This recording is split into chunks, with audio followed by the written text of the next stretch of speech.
যাকে ভালোবাসেন তাকে আপনি হেদায়েত দিতে পারবেন না। ওয়ালাকিন্নাল্লাহা ইয়াহদি মান ইয়াশা, এবং আল্লাহ তাআলা যাকে ইচ্ছা তাকে হেদায়েতের পথ দান করেন।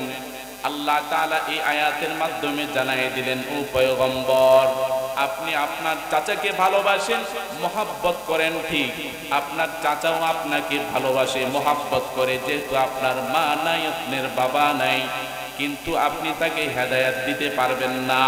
হেদায়েতের চাবিকাঠি আমি আল্লাহ রব্বুল আলামিনের কাছে, আমি রব্বুল আলামিন ঘোষণা করে দিলাম, ইন্নাকা লা তাহদি মান আহবাবতা, আপনি যাকে মহব্বত করেন, ভালোবাসেন, তাকে আপনি হেদায়েত দিতে পারবেন না। আমি আল্লাহ যাকে হেদায়েত দান করি, দুনিয়ার কোনো মানুষ তাকে পথভ্রষ্ট করতে পারবে না।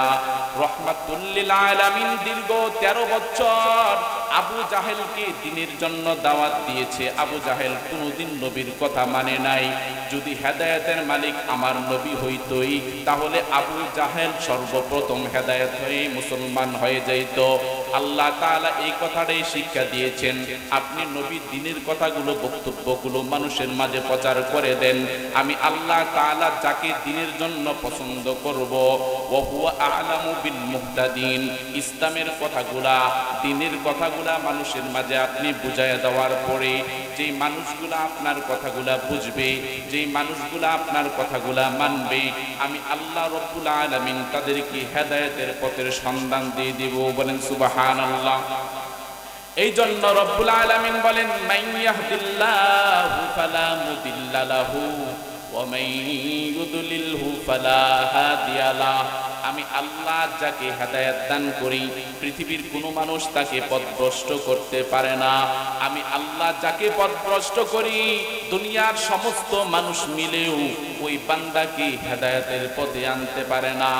আল্লাহর নবী মুহাম্মদ সাল্লাল্লাহু আলাইহি ওয়াসাল্লাম হাদিসের মধ্যে উল্লেখ করেছেন, উম্মতদেরকে বলেছেন, লা ইউমিনু আহাদুকুম হাত্তা কুনা হাব্বা ইলাইহি মিন ওয়ালিদিহি ওয়া ওয়ালাদিহি ওয়ান নাসি আজমাইন। এই উম্মত, ততক্ষণ পর্যন্ত তোমরা খাঁটি ঈমানদার মুমিন হতে পারবে না যতক্ষণ পর্যন্ত নিজের সন্তানের চেয়ে, যতক্ষণ পর্যন্ত নিজের চেয়ে তুমি তোমার নবীকে ভালো না বাসবে, মহব্বত না করবে, ততক্ষণ পর্যন্ত তুমি পরিপূর্ণ ঈমানদার হতে পারবে না। আল্লাহর নবী সাল্লাল্লাহু আলাইহি ওয়াসাল্লাম ভিন্ন হাদিসের মধ্যে উল্লেখ করেছেন, হে উম্মত, মান আহাব্বা সুন্নতি ফাকাদ আহাব্বানি, যদি তোমরা আমি নবীর সুন্নতকে মহব্বত করো, তাহলে সেই মহব্বতটা আমি নবীর জন্য হয়ে গেল। ভিন্ন হাদিসের মধ্যে আমার নবী বলেছেন, কুল্লু উম্মতি ইয়াদখুলুনাল জান্নাহ, আমার সব উম্মত জান্নাতের মধ্যে যাবে, ইল্লা মান আবা, তবে আবা যারা, তারা জাহান্নামের মধ্যে যাবে। সাহাবায়ে কেরাম বললেন, কিলা মান আবা ইয়া রাসূলুল্লাহ, ও আল্লাহর নবী, আবা কারা?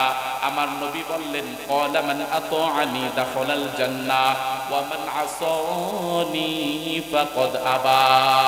যেই উম্মতগুলা আমি নবীকে মানবে, যেই নবীর উম্মত, যে উম্মতগুলা আমি নবীকে ভালোবাসবে, যে উম্মতগুলা আমি নবীর অনুকরণ করবে, তারা হলো জান্নাতি, তারা হচ্ছে জান্নাতি। আর যারা আমি নবীকে মানবে না, ভালোবাসবে না, তারা হচ্ছে আবা, ওই সমস্ত লোকেরা যাবে জাহান্নামী। আমার নবী হাদিসের মধ্যে যেই কথাটা বললেন, যতক্ষণ পর্যন্ত নিজের জানের চেয়ে আমার নবীকে ভালো না বাসবে, ততক্ষণ পর্যন্ত সে পরিপূর্ণ ঈমানদার হবে না। আল্লাহর নবীর সাহাবী হযরত ওমর রাদিয়াল্লাহু তাআলা ওমর রাদিয়াল্লাহু তাআলা কে রহমতের নবী ডাক দেয়া বলেন, রে ওমর, তুমি আমি নবীকে কি পরিমাণ ভালোবাসো, আমি নবীকে তুমি কেমন ভালোবাসো, তুমি বলো। ওমর বলে, ও পয়গম্বর, আমি ওমর আপনাকে ভালোবাসি। আমার নবী বললেন, ওমর, তখন তুমি পরিপূর্ণ মুমিন হতে পারো নাই। আল্লাহর নবী ডাক দেয়া বললেন, রে ওমর, তুমি আমাকে কি পরিমাণ ভালোবাসো, আমি নবীকে কেমন ভালোবাসো? ওমর বললেন, আমি নবীকে আমি আপনাকে ভালোবাসি। তখন আমার নবী জবাব দেয়া বললেন, যে ওমর, এখনো তুমি পরিপূর্ণ ঈমানদার হতে পারো নাই। আমার নবী তৃতীয়বার ডাক দিয়ে বললেন যে ওমর, তুমি আমাকে কি পরিমাণ ভালোবাসো? ওমর রাদিয়াল্লাহু তাআলা আনহু জবাব দিয়ে বললেন, ও পয়গম্বর, আমি ওমর নিজের জানের চাইতে আমি আপনি নবীকে বেশি ভালোবাসি। বলেন সুবহানাল্লাহ। রহমতের নবী ডাক দিয়া বলেন যে ওমর, তুমি এখন পরিপূর্ণ ঈমানদার হয়ে গেলা। আল্লাহর নবী এই কথাটাই উম্মতকে শিক্ষা দিয়েছেন যে উম্মত, যতক্ষণ পর্যন্ত তুমি নিজের জীবনের চেয়ে আমি নবীকে ভালো না বাসবা, আমি নবীকে মোহাব্বত না করবা, ততক্ষণ পর্যন্ত তুমি পরিপূর্ণ ঈমানদার হতে পারবা না।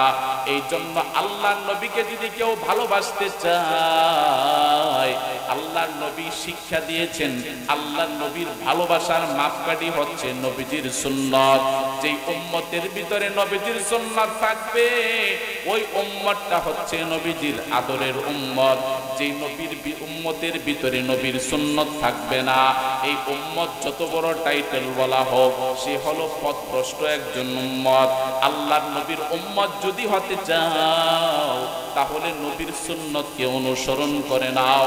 নবীর সুন্নতকে যদি কেউ অনুসরণ করে, নবীর সুন্নতকে যদি কেউ পালন করে, মানে হাদিসের মধ্যে আমার নবী বলেছেন, আমার একটা সুন্নতকে যদি কেউ আঁকড়ায় ধরে, তাহলে ওই উম্মতটা একটা শহীদের মর্যাদা আমি আল্লাহ তাকে দিয়ে দিব। বলেন সুবহানাল্লাহ। নবীর একটা সুন্নত যদি কেউ আঁকড়ায় ধরে, ফালাহু আজরু শহীদ। ভিন্ন হাদিসে মিয়াতু শহীদ এসেছে, 100 শহীদের সওয়াব আল্লাহ তাআলা ওই উম্মতকে দান করবে, যেই উম্মত নবীর একটা সুন্নতকে ভালোবাসবে।